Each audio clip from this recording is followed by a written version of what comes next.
system on fire. Military science fiction contest.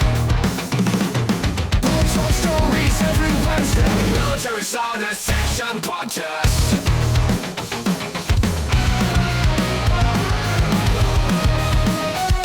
Discussion, interviews, reviews, and rants. Military science fiction contest. Now let's refrain from giving any tax advice. No tax advice in this episode. Well, hey everybody, welcome back to the show. Today we're going to do another kind of writing focus show talking about things that we spend money on. Yeah. Because you can spend a lot of money. There's a lot of people in this space that want you to spend money, and it takes discipline sometimes not to spend money or to realize that you don't have to spend money to find success. There are things that you definitely should spend money on when the time is right, but it can take a long time to get to that point. So what have you, let's see, Rick, what have you spent the most money on in the last year for your writing business? Laptops. I had such bad luck with laptops lately. I have I bought this Dell that I said I can get a computer that I can take with me on trips that's powerful enough to process photographs when I want to do that, and then I can also write on. And it worked fine, except for the fact that the keyboard sucks and is like painful to write with. So I don't take that on any trips. So I went to Best Buy and bought an open box Lenovo for $600, originally $900. And then the screen stopped working on it, and I found out that it'd been open box long enough, it was out of warranty, and it was a big hassle with Best Buy, with the Geek Squad. I got it back 2 months later, finally fixed, and I used it for a few months, and then the touchpad went bad. So I took it out to my little home range and shot it. And did you feel better after you did that? I did feel better. So then I just broke down and bought a brand new laptop, and it works fine. It's what brand did you get this time? I think it's another Lenovo, but I can't remember off the top of my head, honestly. Yeah. But yeah, and I bought a third laptop because somebody recommended it to me, because they said the keyboard was perfect, and it is. But the thing is, I mean, that's the problem with buying something online rather than in person. It was huge. It is just like totally uncomfortable to write anywhere except a table. Oh. So it's like, yeah, this isn't going to work. So I still have it sitting around, not being used. What can you do? The thing about laptops is like it's great to get recommendations, but it's so personal. It's like keyboards. It's so personal to the writer. Laptops, I mean, people I know, you guys know too, like Josh, and rave about Macs, rave about them, how wonderful they are to write on, and I absolutely hate writing on Macs. They're painful to write on. Well, they have so little key travel. Like I've got an M3 that I use for work stuff. And I mean, as far as being a light, easy to carry around thing, like I can hold it in one hand while I'm trying to do something else with the network. And that's super cool. But by the way, the one I bought was an Asus ZenBook. I looked it up. Well, and the ZenBook was too big, or that was the little one? No, that's the one I bought. I broke down and bought recently that is perfect. The big one that I bought is too big is the IBM, what do you call it? The Lenovo ThinkPad. Oh, it's a ThinkPad. Okay. Yeah, it's huge and heavy. Really, that's the problem. It's really heavy. So, you try to like sit on a couch or a bed or something and use it like a laptop. It's like having a lead weight on top of you. It's very uncomfortable. So yeah. Anyway, I'm writing off probably, let's see, 6, 9, 15, like over $2,000 worth of laptop purchases in the last year. Yeah. I've wasted too much money on electronics, but I definitely don't use the Mac for writing very much. Like there are better other things about the Mac that work. Like I really like Mac's focus mode. That's a thing that I wish Windows was better at. I mean, Word has a really great focus mode that can basically blot out everything, but Mac lets you set up different profiles depending on what you're going to do, and you can geolocate it. So depending on where you are, it just switches automatically to the profile you want to be in. And I had to replicate that in Windows by making different accounts so that it's like I'm signed into a completely different, well, I am signed into a completely different account on my machine to do that task. But that was a 2024 purchase. So I can't say I spent that money last year. Well, when I started writing, I was writing on a little Atom notebook that we had, just Hmm. extra, and I burned that keyboard up pretty fast because I smashed the keys when I was writing. And then I got another netbook. Went through that in about 3 months, all used, of course. And then when I got my first real big royalty back when I was self-publishing, I bought a Microsoft Surface, the tablet and the keyboard pad on the Surface. Oh my gosh, so good, so good. And that worked great for 2 years, and I rolled over on top of it while I was sleeping. Ooh. Oh, And then I bought another one because I really liked them. And then 2 years later, I dropped that one when I was running to pick up my daughter from a place and broke it. And what I really wanted was what's that, James?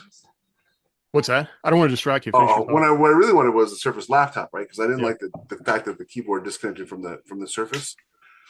And so I ended up buying a Surface 3, and I still use that to this day to write. And that was in 2021 when I bought that. Hmm. And it is, without a doubt, the nicest laptop I've ever written on. Works flawlessly. The keyboard is comfortable to write on. There's enough of a resistance on the keys that I feel like I'm typing, but the keyboard itself is covered in this sort of like velour almost that is soft. Oh, the So Surface, yeah. I'm not And like that, hurting my fingers to write. yeah.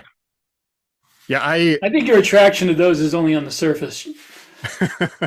I mean, speaking of like ThinkPads, it really is sad to me that the later like recent ThinkPads are all kind of terrible because I have gone down the rabbit hole on I probably have five. This is not the smallest ThinkPad I have. I probably have like five different ThinkPads. And up until they changed the keyboard to be kind of what the modern day one is, they were amazing. They have like basically an alloy frame. They've got a great key travel. Like they bottom out. They're super nice. Um, it's just getting to the point where you can run Windows 10 on them, but they're starting to slow down. Like you got to take a bunch of stuff out to make it, you really can't do Well, anything else in that machine. the one that I bought, it's plenty fast enough to do everything I need it to do. It's just Mhm. way too big. I don't hang on to laptops as long as This you is do, though, the James. this is the super baby one, and it's got the same, like I this feel style of keyboard. I feel like we're looking at your baby pictures. They are kind of. I mean, that's my problem. Like, I don't spend a lot of money on laptops, but I do. Like, for a while, I'd buy a lot of off lease, and I'll write on one for a while, get tired of that, write on a different one, and but like that's my problem is I'll sometimes think that I can get a new tool that's going to make writing more fun for me, and yeah, the fact is just doing the thing. That is pretty nice. Now I feel like I have to go get my Aces.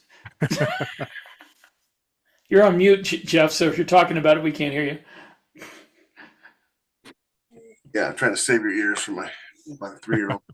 I don't know if you can see the surface, but it's not shiny. Uh-huh. It's this sort of material that's on it, and it's really nice. And the keys are, you get some resistance, you get some noise, but not too much noise. Yeah. And the nice thing about it too is for the first year you have them, because Microsoft manufactures all of it. It's like they took their lesson from Apple, where they control the whole ecosystem of the manufacturing. You have like a Surface concierge. So if anything goes wrong at all, you can hit a button on the interface, and it takes you to a Surface technician 24/7 who can then get into your computer and fix it. And it's really cool. It's kind of like makes you feel kind of special. And it comes in a really nice box. Mhm. It seems silly, but it comes in a really nice box. Sarah, you okay? Yep. I had an HP Spectre that's in the house, so I can't go get it. My wife was using it, but it's got a leather It's kind of a similar to that sort of design, but it's got a leather casing, which is super nice, like leather on the. I did that for my Mac too. I bought a leather, you know, on the keyboard and the top of the Mac, so it's nice to carry. There it is. That's the Asus. It's nice and light, a little bigger than I want, but the keyboard works really well. So See, I got my own branding sticker on mine. well, this one's like brand new. I don't have any stickers on it at all. I can't Nice. get it to focus on this, but it's an interceptor sticker.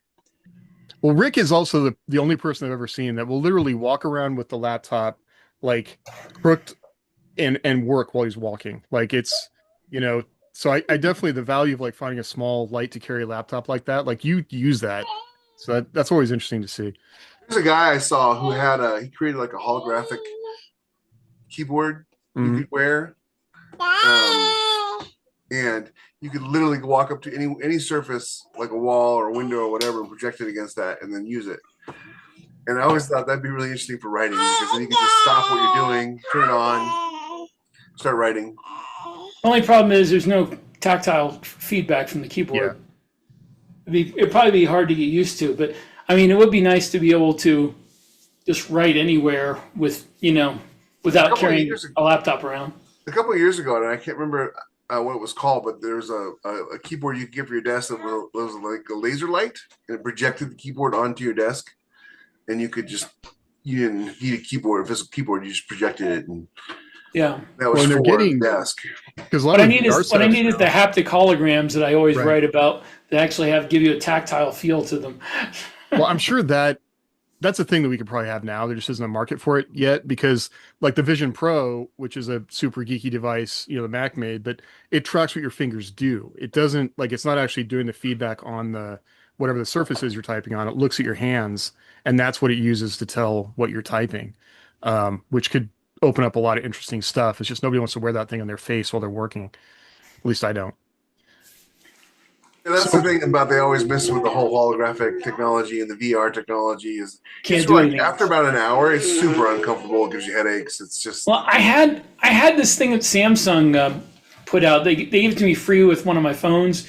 Where you stick your phone in it and put it in your head, and it was cool. I liked it because you could like watch Netflix or whatever movies, and it's like being in a movie theater.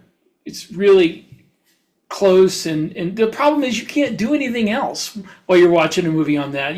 When I watch a movie, I'm like writing or responding to emails or doing other stuff, and when you put that on, it's like being in a movie theater, and that you can't go anywhere or do anything. You can't even go to the restroom without taking the whole thing off.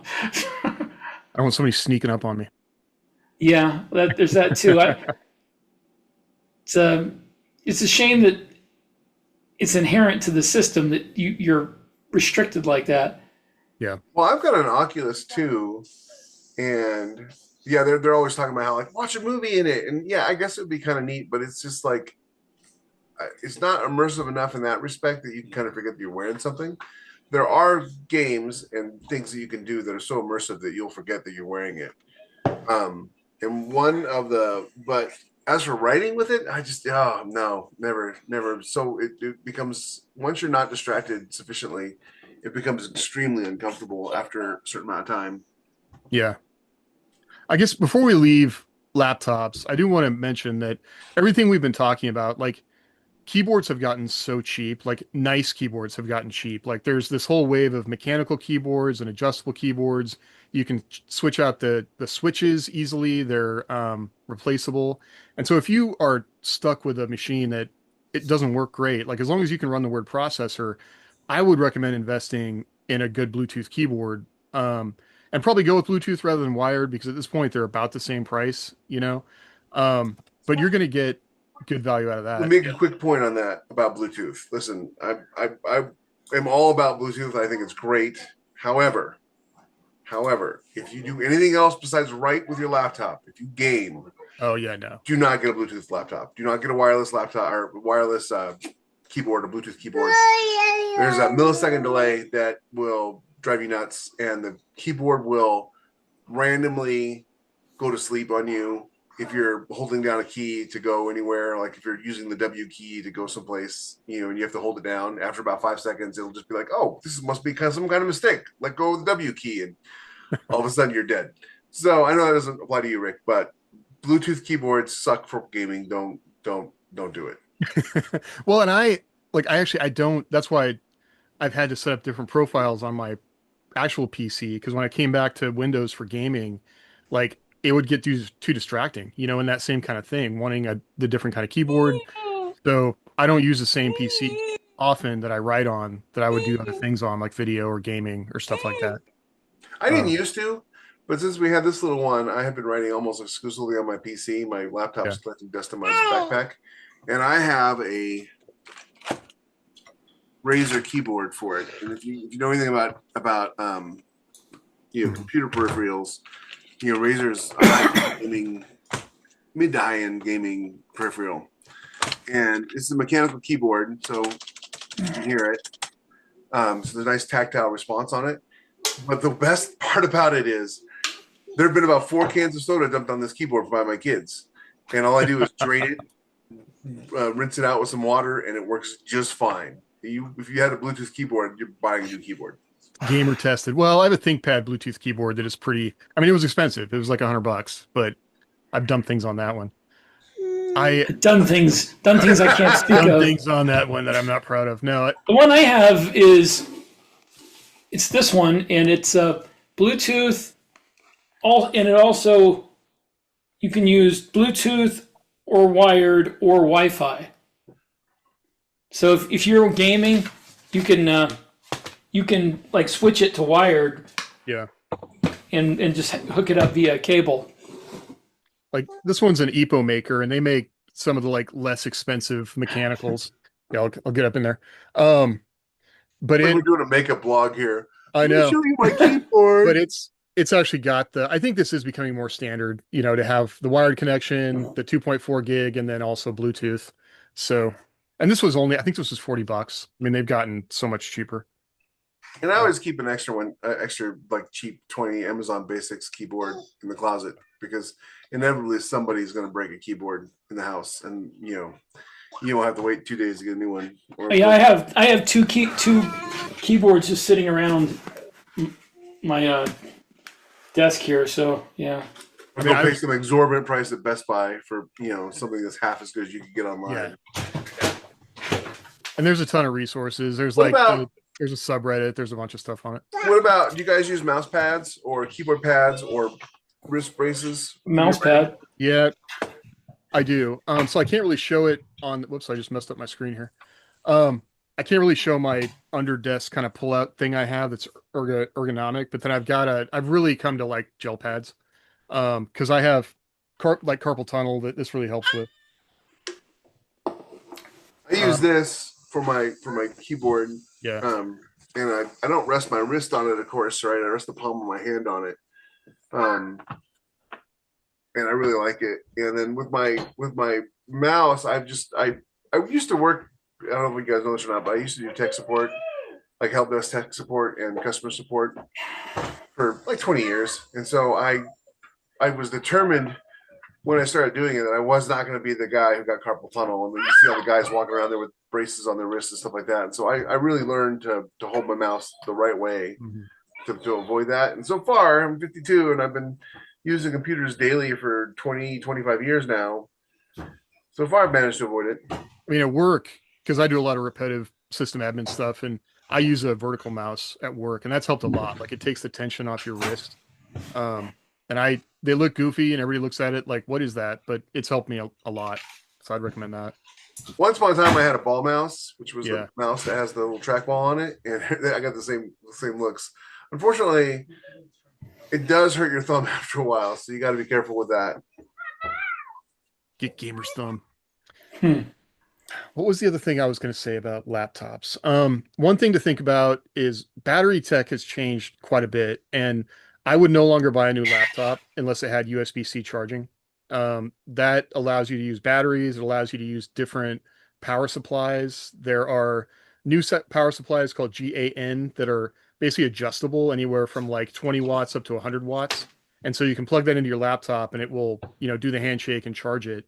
And then you have to pay $100 for another power supply if you lose the actual branded one. So that's been a huge change recently. And it seems like that's the bridge between like a cheap laptop and a nicer one is the cheaper ones still have barrel jacks. And so they want you to pay, you got to buy a separate power supply. That IBM has a barrel jack, and but the Asus and this Dell both have the USB-C, and I bought this little power bank, and I can carry it with me on airplanes, and a lot of airplanes you can plug in anyway, but I hate the traditional power supply, how because inevitably that breaks, right? That's the point of failure. So one of the things I love about the Surface is it has a little magnetic long thing. It just sticks to the side of the laptop and it charges it, which is great. However, it is a proprietary power supply. You can get it for like $25. Well, you can buy like adapters for that to USB-C, and then you can plug it through. Like I've done that for my Mac, and we have those at work as well. So we have the Surface laptops at work, which have the kind of funky hinge on them, but those things are actually really nice to type on. They've got kind of it's a curved surface around the keyboard, and there's really nice keyboard travel. It's chunkier than the one that you have, Jeff, but those are nice if you can get them cheap as well. They're just another thing you have to spend money on is some kind of word processing program. Yeah, I was going to say, what do we want to talk about monitors and then talk about software, or we're all talking about laptops anyway? Monitors are less critical to writing, I think. Yeah, if you're gaming, that's important. But I know some people have like a couple of, like Josh has like 3 or 4 monitors that he uses, and I used to have that when I didn't have kids. It's hard to have that much desk space when you've got a bunch of kids. I've thought about getting a monitor that would allow me to have like 2 documents open side by side on Word, but it is kind of a pain in the butt just doing that. So, I do prefer to edit on my I have I don't know how big this is, 34-inch HD gaming monitor that I use. It's LG. I vastly prefer to edit on it than on my laptop. We may have the same monitor because mine's the same widescreen LG, and yeah, I have a Dell. I think it's like a 30-inch something.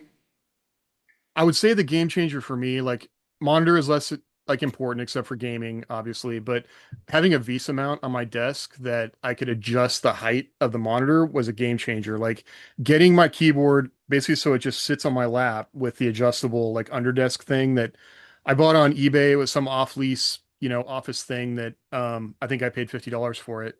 But getting the monitor up to the right place and getting my hands down closer to my knees helped huge improvements on my back. And I can't sit in like a regular chair. I just sit in a straight back chair. But I would get back pain. I would get neck strain. Like I couldn't write for a long period of time because that stuff would start happening. And this sound like you're about to start a rap. I know. Well, I would get back pain. I would get neck strain. The old man rap. Yeah. But I would say to anybody, like, this stuff will set in before you get old. And a lot of this is probably from me spending so many years like hunched over a laptop doing this, and they're not expensive anymore. So I would definitely look into it.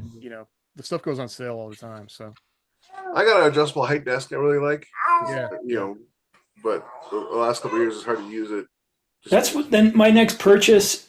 If I can, the problem has been finding one that's got good reviews because most of them don't. Is I want to get a standing desk and a treadmill to put underneath it, so I can walk while I'm typing. Gosh, I'd love to do that. But the problem is that all those treadmills have horrible reviews, so I can't find one that has good reviews. I used a walking treadmill. Yeah, that was the problem I ran into. Was they're all like super lightweight, cheap treadmills that fall apart. Yeah. The one I got was about $400. It was, supposedly office quality, and it was fine. It just actually the belt started to wander after about the 4th year, and I couldn't get it to adjust back, so I just got rid of it. But it was nice. I mean, I think that was. If I have one that lasted 4 years, I just buy another one. Yeah, I mean, by that point, like I had gotten my money's worth. It's definitely kind of a rhythm to get into while you're walking and typing, but it when you're writing for a long time, it's great to get that. I think it would be really good for my health. So it's one. Yeah. I'd like to get it, but I mean, the problem is I don't have the room to just put that somewhere. I'd have to replace my desk with the standing desk. So I'd have to really commit to doing that all the time. Well, that was it too. Like I basically had my desk in my office, and then I built like a smaller desk that would fit around the treadmill that was at the height I wanted. And then that Mhm. way I could move back and forth between my regular desk and the walking desk. And but yeah, that was a lot of effort as well to make that work. So So software. software. Yeah, what are you guys writing in currently? Um, for me, I've pretty much come to the conclusion that if you're going to be doing this with somebody else, with a publisher of any kind, you just have to get Word. Mhm. Because the editors, the formatters, everybody uses Word. So, people talk about you can do it on this or that program, or Pages for, I guess for Mac, is it Pages it's called? Yeah. But you're going to have to convert it to Word at some point. Yeah, I would say even, I mean, if you don't have the money to buy it, and I would just start looking for deals because it does go like Office 365 goes on sale quite often, or somebody in your family may have a family account that they can just add you to and you can get access to it. I mean, LibreOffice is out there. It's gotten much better at being compatible and you can save things in the format, but it messes up. Like it does not do well with tracking changes. So if you're working with an editor and Yeah. they run into LibreOffice, they will just throw up their hands and not, know what to do with that. So Well, I it's funny resist the if hoops the authors will go through not to use Office or yeah. Windows or a traditional PC. All this crazy stuff that they have to have, but you have to convert it to Office anyways, eventually, at the end of the day. I resisted for submit the to longest keyboard. time getting a subscription to 365. I finally gave up when I've started having all this laptop trouble this year, because you buy a one machine lifetime subscription and then you're like, oh crap, this machine isn't going to work for me, or this machine broke. So I'm spending like, $300 or $400 for buying licenses when I could just pay the monthly fee. Well, and their web interface has gotten so much better. I mean, I'd fully, I'm kind of a fanboy of not being locked into certain platforms. I increasingly don't like Windows and what Microsoft is doing with Windows. I'm starting to feel like our PCs are basically just training devices for AI, the way they're shoving Copilot into everything. But that's not what we're talking about right now. But I will say that, when it comes to interacting with the industry, and once you move up to that level where it is very important that what you make, that the editor can read it. It is very important that the publisher, you're not handing them some weird format. And Josh could also complain for hours on end. He does like he deserves it. He has the right to do that. But he'll get stuff in weird formats, especially for lit RPG, that he then has to try and convert into a design document to make the paperback. And so many hours wasted doing that. So it's just go with Word. Mention every time you convert a document, you risk losing it. You Right, risk right. corruption. You risk losing pieces. You risk getting moved around. Last thing you want is to submit your 100,000 word novel and then be like, well, we converted it from your open office whatever to Word, and all of a sudden it disappeared and we can't get it back. Yeah.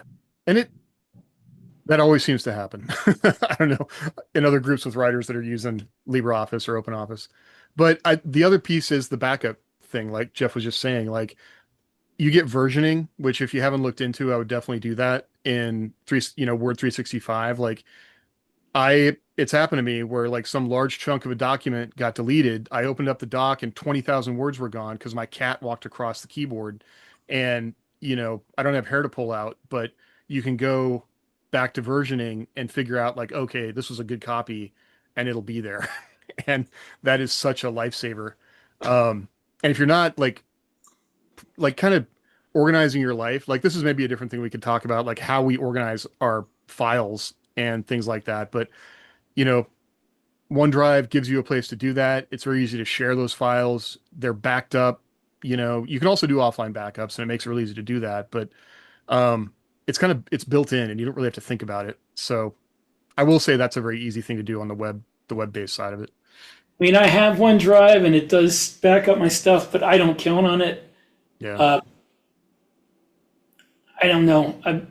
I am old fashioned. I will when I reach the end of a chapter, I'll email the document to myself, and which means I have 2 copies. I have the one I sent and the one I received. So all else fails, I know that they're out there. Mm-hmm. I used to save on a thumb drive as well, but most of the thumb drives are USB, the old USB, and my new laptops don't even have that. The funny thing is the only time I've ever lost words, knock on wood, is in programs that were designed for writers to write in that weren't Word. Like I've lost words in Scrivener, and I've lost words in other things I've bought to write with, to the point where I've given up and I'm just back at Word, and I'm just going to continue to use Word for the time being. Though those other programs like Atticus are really nice and I really like them, but I'm just at the production level where I can't trust it 100%, then I can't use it because losing 3,000 words loses me, a day or 2 of writing, and that's horrible. There's also a mental load with switching to another software that you got to think about that. And I mean, I'm guilty of it. Like just this year, there was a discount on Scrivener with whatever it is they replaced. Pro Writing Aid replaced NaNoWriMo, and if you did that, you could get a discount on Scrivener. And so I just cut and paste my current project into that and got the discount. But Scrivener, I mean, we've got a good friend Scott that uses Scrivener religiously and uses all of the targets, and he sets up his daily word counts with it, and that's all really appealing to me. But you can do those things in Word. In Mac, Yeah. the Well, Windows version of Scrivener is basically featureless. You can do all that in Mac. it's gotten better, but it's still I mean, the Mac is their like Cadillac. I bought Scrivener a lot, like a few years ago, and I have it on my computer, or I think I do. I have it on one of my computers, and I looked at it and it seemed nice, but I'm like, this is going to take me days, maybe weeks to get used to this, and I just don't have the time. Getting it to compile your manuscript in a way that works is just like, it took me 40 hours the first time I used Scrivener, just of watching videos, trying to learn how to compile it. And I used Scrivener for a long time, but eventually I was just like, I came back to a document and I had lost 2 days worth of work, and I was just like, I'm all done. I'm just going to go to something else. Well, and the thing that really slowed me down this time as well was, I set up like a document template. I did all those things. Like I had it broken down by chapter, 3 scenes per chapter. Like all that stuff appeals to me, but I can also do that in Word the same way and then have a template in Word to work off of. But it was actually how it was backing up files. I set it to save files into OneDrive, which it really doesn't like to do. And then it filled my OneDrive up with a bunch of like each project has like probably 10 files associated with that. And now those are like bouncing back and forth in OneDrive. OneDrive doesn't like it. Like Google Docs is filled with those files. Yeah. So just this morning, actually, I was kind of like, why am I doing this? I'm going to go back to Word, So that's $25 I wasted, but I guess I learned a $25 lesson there, right? So I won't daydream about Scrivener making me more productive. Well, it has all these promises of really nice features. Like I love the idea of having the note cards and being able to like move your plot around and visualize on a corkboard stuff. I've always had this dream of like in those detective movies, having my novel up on the wall and stickies and being able to move things around and stuff like that. But ultimately, at the end of the day, all that stuff seems nice, but it just doesn't work. You end up wasting more time than you gain by just sitting down and writing. Yeah. What else? Let's see. So I use Notepad a lot to like copy things in Notepad to strip out the text editing and then copy them somewhere else. Although Microsoft has started making it so Notepad doesn't do that. So I use like an older version of Notepad or Notepad Plus. I've been using the Chat GPT app, and for a while I switched back and forth between Notebook LM Gemini and then Chat GPT. And I'm still on the fence about it. I'm mostly just using it for search at this point. It's actually just a much quicker way to search, but I also feel like they're on a downward slide. Like I have to pay for ChatGPT currently, and I'm just waiting for the time that adverts show up in it and kind of. You don't have to pay for it. Well, that's the thing though. It's got a less of a memory, and a lot of the stuff I'm doing, it will. Like I want it to have the memory, and then also. Yeah, I mean, you if you wanted to do like serious work, then it's better to get one you pay for. But I mean, if you're just trying to play around with it, and use it lightly. You don't have to pay for it. Now the persistent memory between Gemini and I have like through work, I got a free professional thing of Gemini. And I know everybody's saying Gemini is better than ChatGPT, but it just wasn't that it wasn't there for me with the stuff that I was doing. And then same thing with Copilot. I don't find Copilot useful. I've never used Copilot. I hate Copilot. Yeah. Copilot constantly tells me, I can't do that. That's too violent. I experimented with Grok. Yeah. Grok's okay, but it seems to lack the institutional memory, might be the way to put it, that ChatGPT has, where it remembers everything that you've told it. Mhm. If you use the Grok app on your PC, like Yeah. the actual grok.com or whatever, instead of going through X, it does have that. It Oh, remembers okay. it. I hadn't tried that. That's Maybe what I should. use, and it's pretty good, and it has great search function, and it has a great feature for organizing stuff, and it does projects now, and I For like instance, it. I uploaded my manuscript in progress to ChatGPT, and so I can go in and it's like, I need a name for the system from this point in my manuscript, and it'll bring it up. And then, but the thing that impresses me is I'll ask it, in a separate thread, like, what is a good name for a corporation that specializes in this? And it'll say, well, given your the science fiction book you're writing and the universe, this will be the names that I would suggest. And it's kind of handy that it remembers everything I've told it. I mean, I will say if you don't want like any sort of input from the LLM, like Notebook LM is good for that because it will only refer to the things that you've given it. It's like it's locked behind a firewall. But And then you can kind of ChatGPT, do that in Grok now with projects. I don't think it's as good as Notebook LM. Notebook LM is primo for that. I mean, it really lets you specialize in that. And the Notebook LM is everything I've ever wanted in software to do like a Bible. You know what I mean? Right.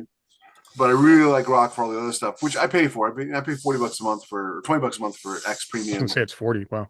$20 a month for X Premium, because I also use X for advertising in the sense that I post on it and I talk about my books and stuff like that. So that's a cost, to authors. Yeah. Yeah. And not to be I'm not making any tax recommendations, but remember that some of this stuff, if you use it and you're doing this as a business, it's possible you might be able to write it off. Oh, you can definitely write it off. It's just a matter of I'm just trying not to give definitive tax advice. We're trying not to give advice. tax advice. The problem is always making enough money to get over the standard deduction. Don't include me in your tax. No tax advice. This is anti-tax advice here. I'm not getting sued. I see the show. That's what I'm saying. This isn't tax advice. I'm saying it's possible. You should look into it. You should ask somebody who knows what they're doing. If somebody says to you like, oh, you can just write that off. You can just write that off. Like, remember in the back of your mind, you have to make profit to write off against taxes. That's right. You have to get over like whatever it is. You'll be able to write off $25,000. Yeah, at least $25,000. And I'm not spending $25,000 on my business. No, nobody's doing that. So it's pretty tough in this business to get over that level of a deduction. I have been able to write off stuff the last few years in like between conventions and and software and computers and travel. And that's the other thing I've spent money on, by the way, is I was going to get there, travel, because that's what I spent the most money on last year. Any other software anybody wants to mention? Like I use Excel for things. I'll diagram things in PowerPoint. I've gone through my phases of software. Like I bought Plotter and I bought Atticus, and ultimately though, at the end of the day, it's like whenever you're used, you have to decide like, how much time am I spending learning this? How much time is it? Yeah. How much more efficient is it making me? I kind of abandoned all of that and just started using Word again, and just I outline in Word, and then I have the outline up, and I have my Word document up, and I pay $10 a month for Word, and Bob's your uncle. So you can spend a lot of money. Bob is not, in fact, my uncle, but okay. Actually my uncle, but you can actually spend a lot of money on software you don't need, and people will line up to sell you all kinds of stuff that you don't need. My advice would be to start writing, and as you write, find out what you need. Don't just buy everything and then try to use it all. Just if there's something you're missing, something deficiency, then you bring in something to try to fix that deficiency. The things that I've always wanted in writing software, nobody has, and I had this, and the ones that have sort of similar features that I've always wanted, they don't work reliably. And I might go back to the idea of, if I ever have like a 7-figure year, of just like hiring somebody to make my own writing software, so that I can get exactly what I want out of it. And I ever had a 7-figure year, I'd probably have a heart attack. Hey, it's possible. Hey, inflation will get us there. Don't worry. Yeah, that's the only way I'll get to 7 figures, is if inflation keeps climbing. movie deal. I think there is especially in this business, like this is a business that has a very low barrier to entry, which is part of what frustrates people. Like, why are there so many writers? Because it's cheap to get into it. Like you don't have to spend $50,000 to buy equipment to get into this business, right? You need a laptop and Word, and you can start working. Which almost at this point, almost everybody has. Yeah. Laptop anyways. And the most expensive part of this business is the time. Yeah. Yeah. You time away from your family, time away from your kids, time away from your work. If you're not us, and you're like James has got to work a full-time job, and he has to write on the side, but every hour he's writing on the side, there's a dollar value attached to that. And there's a similar dollar value attached to me and Rick when we're writing. We're earning a certain amount of money by writing. And when we're not writing, we're not earning that money. Or if we're writing the wrong thing. Yeah. That's the opportunity cost is pretty high when you do this for a living. Because if you make the wrong decision about what to write, not everybody writes as fast as I do, or Scott Moon does. And if it takes you months to write a book, and you write the wrong book and it crashes, well, then it's going to take you more months to write something that's going to make money. And the thing as well is that you run into a problem like that, or a problem along the way, and you learn really quickly, there's always somebody who wants to sell you a solution to that. Either a software solution, like, Scrivener will solve all your problems, or a class, or a piece of, tech. And you really got to say, no, I'm not going to do that. I'm not going to spend any money to get this book out the door. I'm going to spend money on the things that matter. If you're doing it yourself, the cover is the most important thing, the editing, and then thinking about advertising. Advertising is yet another sinkhole that you can just throw money into. That's the last thing you should be thinking about too, is advertising. The last thing. And so I would just really caution against spending any money beyond, what you have the tools you need to do this. Just sit down and do it. Like everybody's saying, cordon off the time. The time is the thing that's valuable to, to get this done. Well, let's talk about spending money on advertising real quick. We have a friend, Amy, who is very successful at advertising. She took like a long course in advertising, and has advised other people on how to advertise. Yeah, she was probably the best advertiser in the business, which is Brian Cohen. She worked as part of his business. So I mean, yeah. And she has done really well advertising her book Stranded. And even her, who is an expert on the subject and who has done this for a living, at the end of the year is saying, wow, I didn't realize how much I spent on advertising, because it is very easy to lose track of how much you spend on advertising, because these ads will spend your money happily. And Amy, aka DeBuff, who wrote Stranded, she's got a bachelor's degree in psychology. She's no slouch in the intellect department. So, she's uses spreadsheets, and she's got this all down, and she's catapulted that book single-handedly to success. Using her advertising. It just costs a lot to do it. Yeah. So let me just say that if you are going to advertise your own stuff, if that's the route you're going to take, you're going to publish independently and you're going to advertise, be prepared to have, if this is your full-time job, you're going to have 2 full-time jobs. Yeah. And if this is a part-time job for you, then you're going to have 2 part-time jobs, because it's going to take you just as much time to learn and implement advertising as it does to write. I shouldn't have even mentioned it because advertising is what pushes this business into a second mortgage, like really take a chance on your whole life with Yeah. making money off this. And The best advice I ever heard on advertising came from Mal Cooper, which was, unless you're prepared to spend $10,000 a month on advertising, don't bother. yeah, And, you know, I agree with that advice. You know, And you had better have a credit card with a $20,000 or $30,000 limit, because it's going to be 2 or 3 months before you get any of that money back, yeah, if you get it back at all. if you get it back at all. And they will- I am a fan of, if you want to spend money on your book, the places you spend your money on your book is your cover and the editing. yep. And that's the two ways you stand out, assuming you even know how to write. If you know how to write a good story and you're convinced your book is good, and people who are not your friends and family have read it and said, hey, this is really good, spend that money on a really great, appropriate cover from a reputable cover designer who knows what they're doing, and editing. Or if you're Scott Moon, you'll just collect really expensive covers and have them all sitting there waiting for a book. I am not going to complain about that, because a lot of those really expensive covers come from Rebecca. So Shut up. Yeah, I mean, I've that's true. got a couple of Rebecca's covers that I feel like I just stole something beautiful from her because I haven't done anything with them yet. So some of her best covers that she's ever done, which is vividcovers.com, for those of you who are interested, have never seen the light of day. James, you have one of the best covers she's ever done.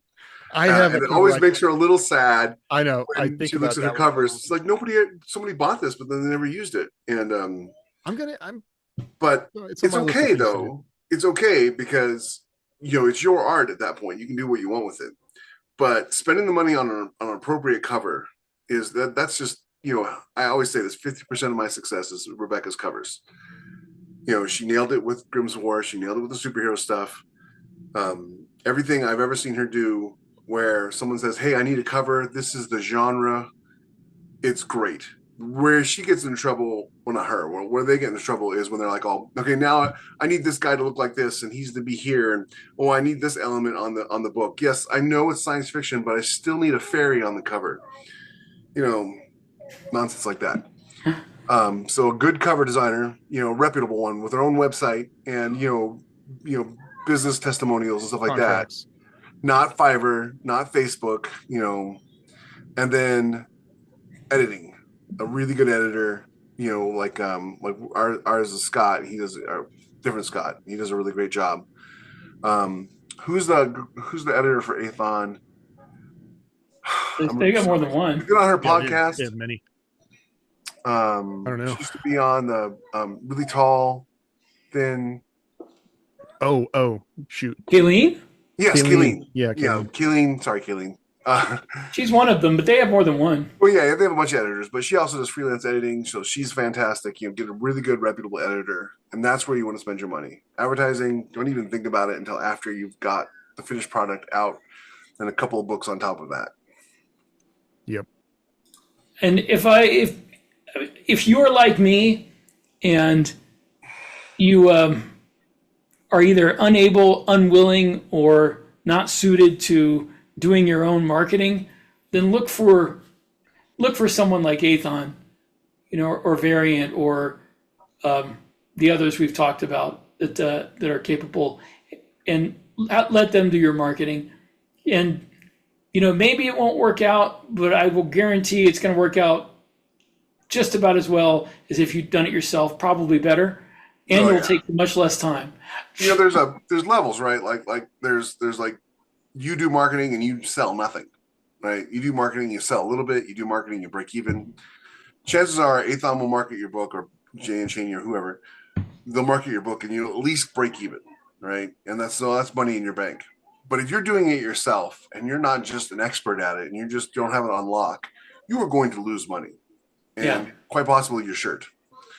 I know a lot of writers who submitted Athon, who submitted Athon.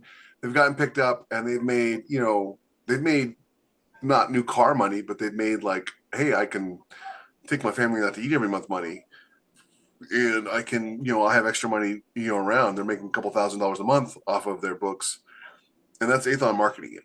You don't have to be like a superstar like Rick, where Drop Trooper comes out and all of a sudden you've sold 100,000 copies in a couple of months, or however what it was. It was huge. I have no idea. you know, there are levels in between that. But when you're self-publishing and you're doing your own marketing, there aren't really levels between that. I'm losing all of my money to do this with a tiny percentage chance that maybe you'll be like Amy, who studied for years to get to where she is. And Amy is a writer first, I would say. Also, like the thing is, like these are all different skills, and you have to be an entrepreneur, and even an entrepreneur probably does a lot of things and not all of them super well. So if your goal is to be I want to be a writer. I don't want to stress out about trying to do marketing. I don't want to stress out about all these other things. I want to focus on writing the best. I don't have the time for it. Yeah, and the people who have done who did really well, I have to say a lot of them started out much earlier in a different market that we have now. They either had a job where they marketed or advertised, or they had a spouse who did. Mm-hmm. Wasn't Mal a marketing executive before? No, Mal was still a software designer. He's done programming But what's his name? Michael Anderley's wife, Sullivan. I believe. Oh yeah, Michael Anderley too. Yeah. Michael Sullivan's wife is a lawyer. Well, Skylar Ramirez, he worked for Facebook, still does maybe, and knows how to advertise on Facebook because that was his job. So unless you have one of those situations where you are, you're uniquely qualified to advertise and market your book, you're better off letting a professional do it. Yeah. Also, you're better off spending all or most of your time as a writer being a better writer. Because honestly, you're not that great to begin with. I wasn't. Nobody was. Just, really focus on being a better writer, especially if you're new. Focus on those writing skills, because that's the thing that will separate you from everybody else. Yep. Okay, the last thing I think we were going to touch on is travel, because at least for me, that's where I spent the most money in 2025. I still didn't get to the point of I say I spent a lot of money on it.